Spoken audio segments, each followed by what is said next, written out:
new feature today. As you can see, I'm a little bit limited in my mobility today. So we got Kent down here. He's jumping on the pod. He's going to be one of our interviewers. He's going to visit some teams. So let's talk about what we're going to do today. It's called Through the Leagues, Through the Rows, and it's a kicking competition. So we're going to come to your clubs and we're going to encourage you to get involved. Big Cole, he don't know it yet, but he's donating 100 beers to whatever club's got the highest score for next Christmas for your Christmas do. All right, I did mention it to him, but he weren't too happy about it. So we're going to pressure him into making that decision. And it's on the camera now. It's on camera now. It's going on YouTube. Cards committed. Basically, how it's going to work is you can pick a front row forward. You can pick someone from the second row or the third row.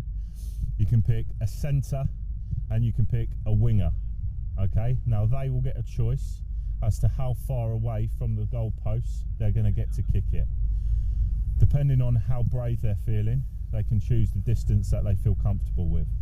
At the end of the 4 kicks, the total distance for all those 4 kickers is then going to come down to the team kicker, usually the 10, but if it's a different position, it doesn't matter. They're going to get a chance to double or lose that score.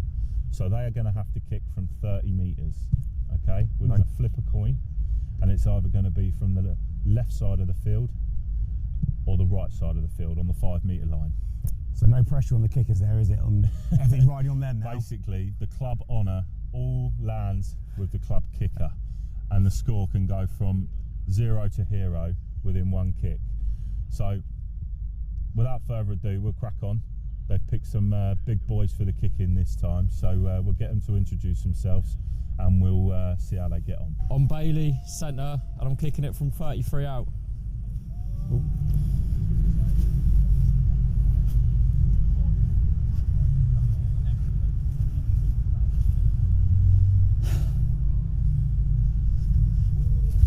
Oh, fuck off. Harry Sloggett, loose head prop. Watch this. 34 metres. 34 metres. Do you need me to say that? That's all right. No. Need you to kick it.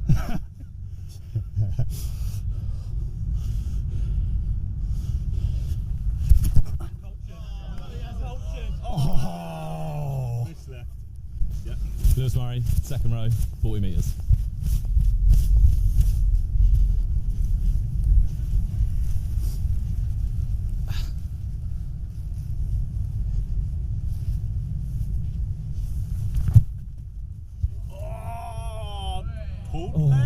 Perfect. Jacob Micarenda, fly half, 35 metres. Let's get us on the board.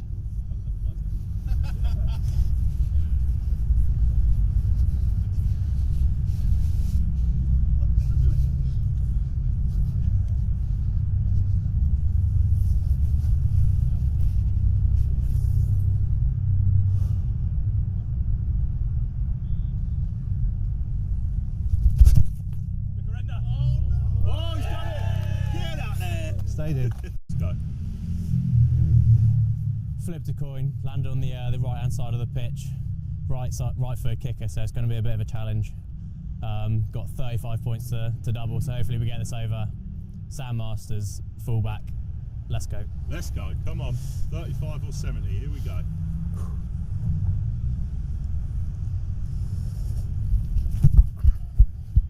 No. Oh, it's missed left and short. Oh! Welcome back to the Leagues Rugby Podcast, the Rugby Days. We are down here today at Exmouth Temerett with Youth Services Portsmouth. We've got Joel. How you doing, mate? You all right? Team manager. Big game today. Who you got today? Yeah, I like coming across from Ireland today, so yeah, first of the 10 fixtures of the season, so we're looking forward to it. Okay, cool. So what game of the season is that? So this will be number 10. Number 10. I'll get further on, I thought. Yeah, so yeah, halfway point. Big game today then. Where are you sitting in the table? Yeah, so we're sitting 5th at the moment. We had a bit of a few game lull where we lost a few games on the bounce, but I think it was 3 wins in a row now, including a really good result. I see that in the store.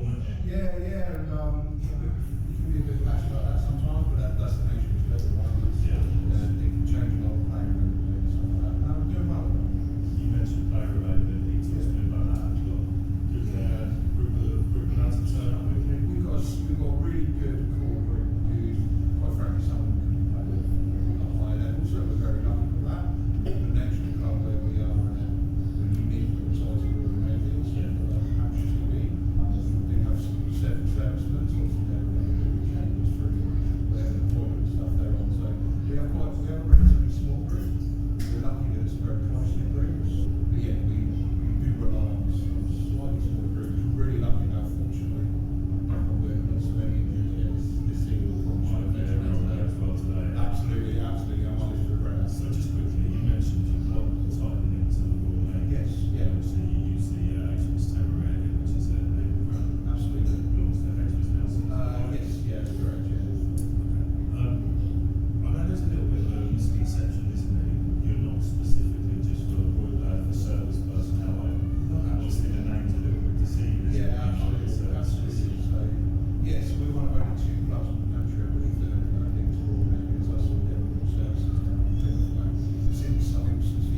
players have the luxury of, and especially at home games, being able to get money in.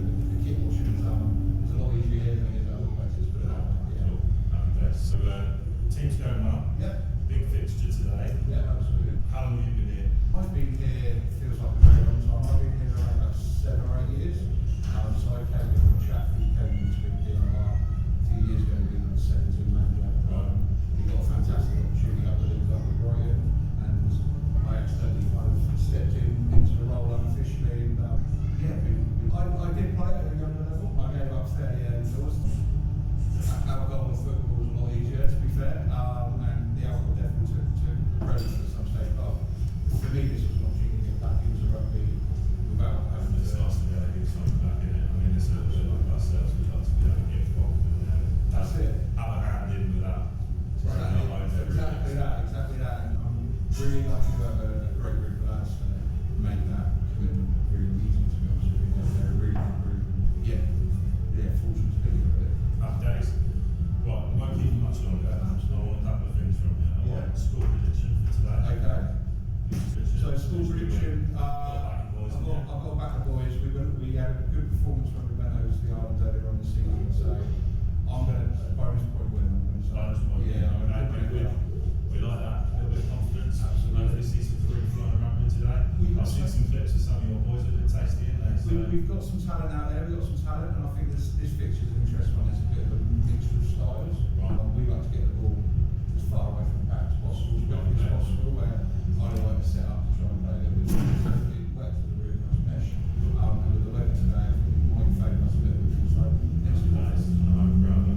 absolutely, we're expecting a fair few old boys with Christmas lunch and stuff. So they should be good. Lovely stuff. Right, well, one more thing then. I need to name drop a couple of players. Yeah. Give me 3 players to look out for today. Okay, so turn up is a little bit ill, but our Amy James Lilly, fantastic player, played up at Birmingham Met for a fair few days. We're very lucky to have him. And then I've got to mention our 2 players that played the last game for the club staying before moving down to us. Yeah, so they're moving separately. It's weird that they're both going at the same time, but they both go down under. So our second. I don't blame him for the weather today. No, absolutely.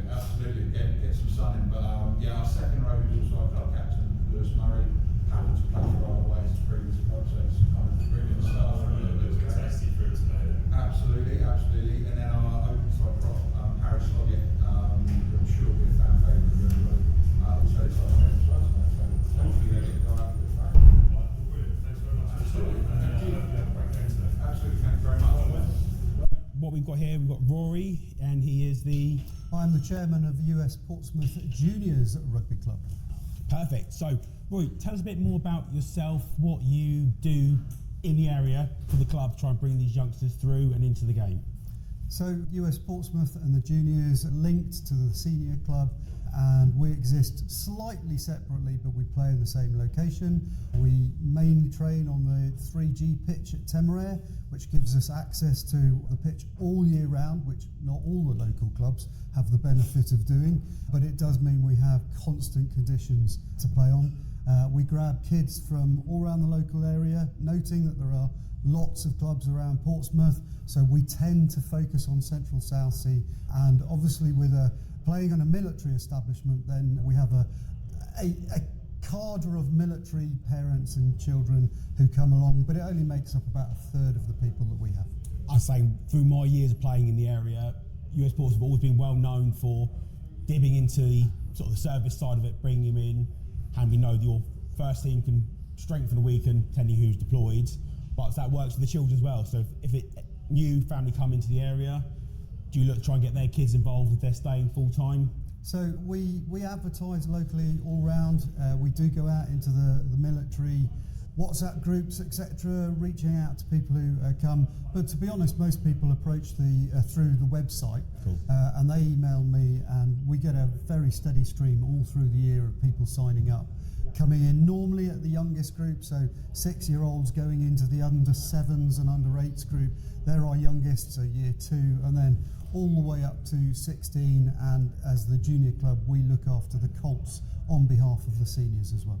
So through your years of working with the juniors and the youth coming through, any sort of changes you've seen that are in there for safeguardings that you kind of are happy with, or you're seeing it's moving in the right direction? So safeguarding and rugby safe are two separate things, Okay. have made quite a big impact. We are a small club. Not all of our year groups are full, and we end up really having to challenge what are very strict rules on ages under the safeguarding and the age grade regulations, but they don't quite balance the rugby safe bit. And I have a very competent safeguarding officer who covers the whole club, but we can't put all of it in one place at one time. So the safeguarding, the rugby safe and the age grade regulations are a definite challenge, and I've even written to the RFU to try and get them to look into that. I have some New Zealand blood in me, and I know that along those lines there are other ways of looking at it, which I think will make the game not only easier to achieve, but in some cases I think safer for some of our children, where we have massive 12-year-olds or really small 16-year-olds, which has been quite an issue at some points. I was going to say, what age do the kids start contact, and before contact, what do they do? Is it just skill-based, team-based, trying to get that whole community brought into one idea? The contact starts at 9 or under 9, so 8-year-olds going into 9, and in the under 7s and 8s, we still get them playing games, but it's tag rugby. Yep. We try and encourage the parents to run some of the games as well, so we have the coaches there. I'm both trying to encourage parents to get involved so that they enjoy it and they're not just standing around cold, because I've been there in the past, but also because I'm trying to grow coaches into the future.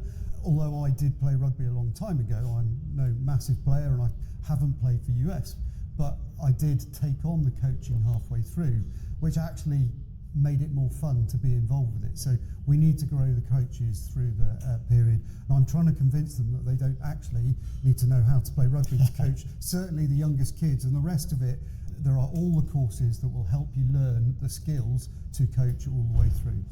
So you're saying you didn't play for US, so what brought you into the US family to take on this role, but actually trying to bring the youngsters through into this good club? So I live locally. I now have a 17-year-old son who plays in the Colts, but all those years ago we were allowed to start playing rugby a bit earlier then. As a 5-year-old he started coming along, didn't like it, we took a break for a year, and then he came back and absolutely loved it. So it was standing on the sidelines, watching it happen, but seeing that occasionally the team were short of coaches, and always wanting to be involved and telling him stuff afterwards that, actually, why am I standing here? Why don't I get on the pitch and take on the coaching? Perfect. And coaching, that sort of situation, you were mentioned earlier about the women's side of the game. Be honest, it's taking off massively. I think it's probably one of the biggest increases in the rugby population is the women's rugby. I have to say, I've already got my tickets to the Women's World Cup final. Is that something you deal with within the US Sports as well? So yeah, the juniors have a really strong under-16s girls team and an under-18s girls team. Okay, that's good. The girls separate from the boys at 12 years old and start doing their own thing. Unfortunately, we have a gap from sort of 12 to 14 because they're a bit more flexible in their how they can play and ages. But we're going to take those 16s and 18s and try and build a senior girls team or ladies team, because at the moment that's what the senior club doesn't have, and that's one of the things that we as a committee overall are trying to achieve. But certainly at the girls level, we've just hosted a Love Rugby event here 2 weeks ago at the under 18 level, and there were ladies coming from all around the Hampshire area to come and join in that. Sometimes we mix with other clubs, so where players are short anyway, yes, we've joined in some cases up to 3 different clubs to get a team out. But the ladies are very strong, or the girls are very strong, and we just want to keep that going. Perfect. Yeah, 'cause I know in the local area, Portsmouth have got a thriving women's team, are getting huge numbers to theirs. Gosport are trying to get that, so I think it's a right area for you guys to really attach and try and get yourself through as well, so that's really good. How can we help you get people involved within the sports, within US Portsmouth, to try and bolster your numbers? You know, your first team have a very smallish squad, so going through men's, women's, juniors, what can we do? What can you do? So I think this is wider, than US Portsmouth. All around the country, we just need to convince more people to take on rugby. Some of it, I think, is being wary of injuries, and everyone is now reporting injuries more correctly. I've had assurance from RFU that all of that information that we're now providing through apps like Proactive is being handled correctly, and they know that they will be getting more data, because that shouldn't be a scare tactic. Seeing lots more injuries appear, it just means we're recording them perhaps better than we were. So I quite like the Proactive app. We use it regularly to get the information out there. So that's one thing that we have noticed scares people away. We try and advertise around schools as much as possible, but most schools play football. There's football on telly. The autumn internationals, we struggle to get to watch them, and it's things like that. So we reach out in the local papers, we reach out to schools, we drop flyers. One of our strongest ways of getting people actually is telling the boys to go, or the boys and girls to go out and get their friends to come along, and that has worked really well, and we've got lots of numbers. But we will take in anywhere. So I believe, I haven't checked yet, but some clubs have waiting lists. Yeah. Well, I now go out to those clubs and say, we can look after anyone, and we will take them on. And if it takes, we look after them for a half a term or something and then give them back to you, so be it. At least they get to play rugby. And the more we can get in, try it, the more stay, and that's really what we're after. And actually for us, I will always advertise the fact that as United Services Portsmouth Juniors, our under 13 boys and our under 16 girls get to play at half time at Twickenham for the Army-Navy match.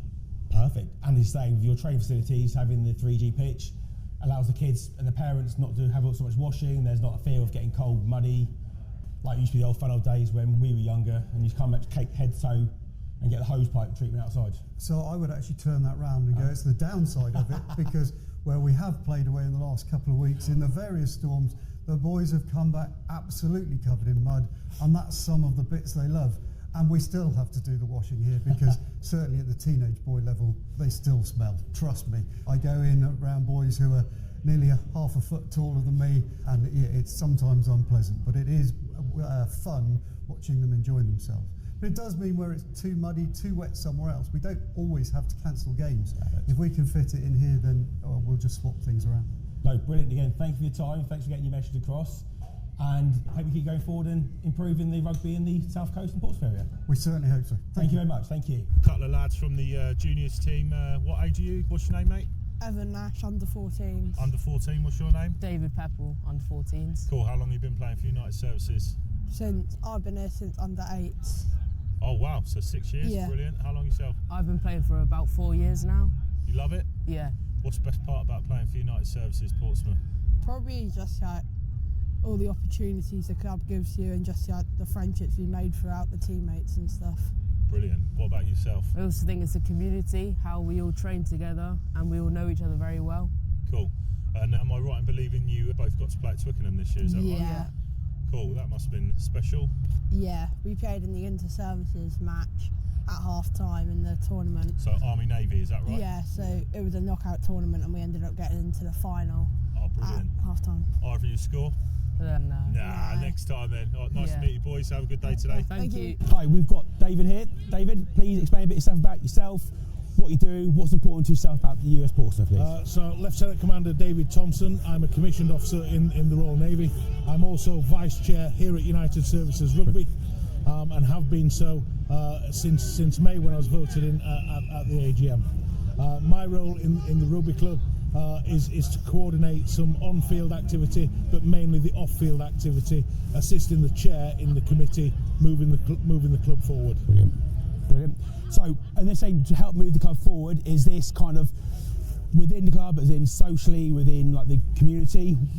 Yeah, so we have a big history at the club, one of the oldest clubs in the United Kingdom, and traditionally our player base has been servicemen, predominantly from the Royal Navy. Obviously we've been in Portsmouth, but over the years, as the Navy's got smaller, the university's got bigger, and also the community, we're now looking to expand the club, not just to service players, but to the general community, local population in Portsmouth, and also the university as well.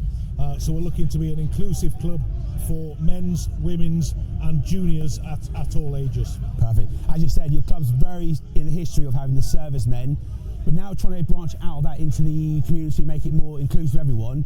What are you guys doing, or what are you guys hoping to do in the future to bring these people into the club? Yeah, so as you can see, we've got great facilities here at Burnaby Road. We have a key location in the centre of Portsmouth, just by Gunwharf and the city centre itself. So we're hoping to open up these facilities to the local community.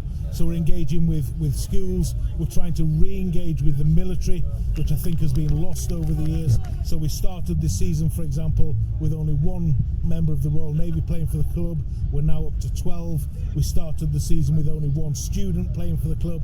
We're now up to 6. Brilliant. So we're hoping to expand into all areas as well as the local community. That said, on Portsea Island itself, there is lots and lots of competition. Is indeed. I was saying, we spoke earlier about in the area, you put a pin in where US Portsmouth are, there's 20 clubs around it.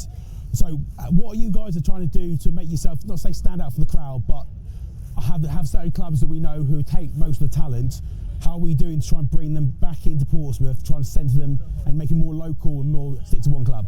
Yeah, so that's really important. And this season, halfway through, we are holding our own in the league. We're developing a Colt side. That said, we only have one senior men's side. To try and bring Colts through, we need to increase our flow of players, increase the talent such that we've got a base to bring the Colts through. And at the moment, we don't have a women's senior side, which is high on our priority list. But we just need to find a few of the right people in order to get that ball rolling. And I'm sure that because of the club's ethos, the club's culture, and the facilities and location, we can attract players. Over the summer, we've got quite a few initiatives that we're going to use, including everything from golf days to family days to walking rugby days to taking part in sevens competitions, and that we are on an upward curve. And I'm sure that if we continue to recruit, continue to retain players, then we'll be in a good position going forward. Brilliant. Don't take too much more of your time, but you said you've got these outreach days going. How can anyone find out about these things if they want to get themselves involved in their local communities? Yeah, great. So the key events will be on social media. Our website, prfc.co.uk, but we're also on Facebook, Instagram, and all the usual social media channels. We're going to advertise in good time, but also we've got an initiative where hopefully this summer we're going to get some recruiting done actually by players, members of the committee out in the local community. Perfect. Whether that be schools, whether that be in Gunwharf or the city centre itself, to try and encourage people to the take part days in order to then try and build a community base, because it's not just players we need. Like every rugby club, we need volunteers. Without the volunteers, the club falls apart.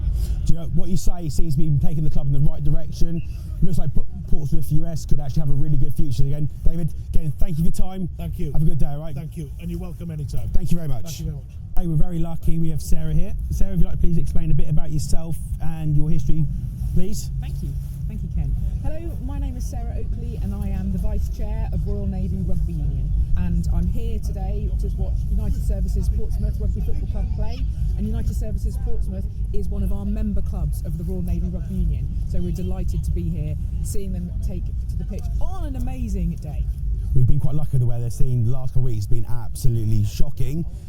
Obviously, knowing much history going through, US Portsmouth has been very synonymous with having servicemen playing through. I know you're one of the two actual clubs linked with the Navy, so I think they're very lucky to have this sort of situation with you guys coming through. Yeah, I mean, we have our two member clubs, so United Services Portsmouth and Devonport Services RFC as well. So one based in Plymouth, one based here in Portsmouth. And when Royal Navy people are here in port, they can come along and play rugby with the club. So the club benefits from a civilian and a military ethos. And as we know, in rugby, we're all one big family. So indeed. You can come along and join in and get involved, whether you're here for 2 weeks, 2 years, 2 months, however long you're here for. As I say, it's very inclusive, the whole sport, though. It's quite good that, say, your servicemen can come in, blow up a bit of steam, play a bit of rugby, and ship out again. So, obviously, we know what US Portsmouth get from the servicemen. What do the servicemen get from actually sort of being part of the clubs and allowing them to play rugby? Well, it's an opportunity to play regularly, because ships companies, not everyone plays rugby. Yep. Coming to the ground where there's already a very good training set up, grassroots level, all the way through to playing teams here, yep, week in, week out on a weekend. You can drop in at whatever level, whether you just want to come for for a training session, or you want to get your boots on for a full 80 minutes on a weekend. So that's what it brings. It brings an opportunity for service people who wouldn't necessarily have enough to play for a team on their ship. They can come and play here. And obviously we all know about the services, the one big game that everyone looks forward to is... the Army-Navy match! Yes. So when's that this year? 3rd of May 2025, so the Saturday before the bank holiday Monday. And tickets are on sale now, they're selling fast. And it's open to everyone. So if you like good rugby, please do come along. It's a very good day out as well, I can assure you of that one. Sarah, again, thank you for your time, all right? Thank you very much. We've got Luke, David from the Isle of Wight. It's been a hard day at the office for them guys. How do you think that went, lads? Oh, it's physical match today. Obviously, there was a lot of decisions that didn't always go our way and mistakes that happened, but I can't fault the boys for what they've done today. I'd say for the first half an hour, there was not a lot in it. It was kind of fair game. As opposed to expect yourself earlier, come with one sub, fitness, fatigue. Towards the end of the second half, they got away a little bit, didn't they? Yeah, they had the chance to obviously rotate subs in and out. Obviously, our sub got used very early on with a quite bad injury to Finn. Collarbone. He's at QA now, potentially having surgery on it. Ooh. So obviously we had to chuck our sub in early doors, which wasn't ideal. Who then ended up going off injured himself as well, which wasn't great. But yeah, that's rugby. That's grassroots rugby, isn't it? So it happens. And yeah, this was that was all grassroots, trying to shed a bit of light onto the situation. Isle of Wight, we know, a bit like here, saturation of clubs. Not many players, so you guys got to do what you do. So really good that you got over here, definitely. And that thing. Story of your season. Last one, Petersfield. Again, competitive. Injuries, and then they ran away with it at the end there. Exactly. No, lads. So again, thank you for your time. Thanks for coming in. Good luck for the season. Hopefully we'll come over you guys and do this over there, all right? Yeah, no, cool. Thank you very much. Cheers. Thank you. Right. Another great win. I don't think we played our best rugby, but these two boys, it's not about the rugby today, it's about these two lads who have been a big part of my time at the club for different reasons. Social sec, Harry Sloggett, even when he's not officially in the role now, is leading the charge of a race night tonight. Lewis Murray, in the top 2 club captains I've had while I've been here. Lads, you got anything to say to the boys as you depart for Australia? I think it's just, so I started in 2019 when the club had just dropped out from London 3, and it was about that resurgence, and I'm really happy where the club is now, and I think I've done a really, really good job on my own without any support. And you do tell people you still played in the London leagues, don't you? Sorry? Yeah. And if anyone asks, I'm Hampshire first team squad, not the development squad. Harry, anything? Proper development player, isn't he? Yeah, look, when I came in, it was a bit of a different thing. Again, promise of being a twos team, like having a twos team. We didn't have that. Straight into the ones. First game I came in for, I was awful, and then it's kind of picked up from there, really. But, straight into the ones. We've got one team at this club. Now we do. Last year we had two. Played the game in that as well. That was fun. But now, look, really gutted to be leaving because it's a great club and I love it here and I love you boys. But basically things are better over there. So that's a bit like Lampard. Then you went quite jokey and serious. And also, I'd like to say we love playing against Isle of Wight. I think they're probably the best set of lads in the league. And Lewis has connections. I do have an Isle of Wight tattoo as well, just to clarify that. It's embarrassing. My back, so probably not. Don't want to get the rig out. Get it out. I think it might be taped up. Hang on. Well, don't know that's me. Let's rip that off. So Lewis's last ever game for USP against the Isle of Wight, and he's got an Isle of Wight tattoo. So that probably sums up where we are as a club. Well done, lads. Love playing with you. Yeah. Love you, mate. Cheers, boys.